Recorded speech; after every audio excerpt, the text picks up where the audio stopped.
Hi friends, good morning. This is Shrikant. Today I will explain about Edate DAC function. First, what is Edate DAC function? Edate DAC function returns the date is mentioned number of months or after start date. Edate helps to calculate due dates or cutoff dates or mandatory dates that fails on the same day of the specified date.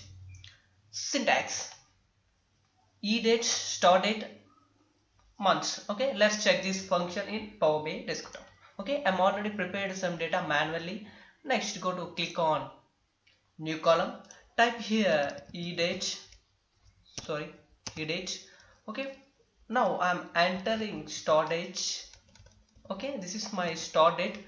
Sales is a my table name sales column. Start date is a this is a start date column. Now I just -1.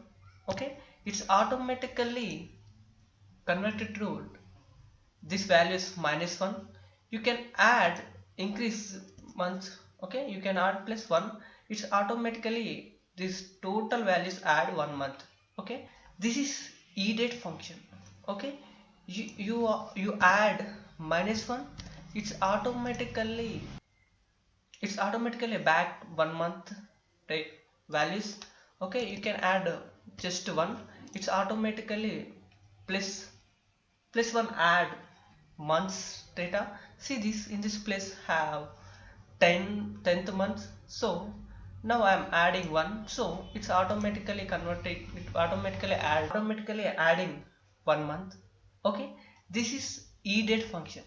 Okay, please subscribe our channel Laxmi Skills. Thank you friends. Bye.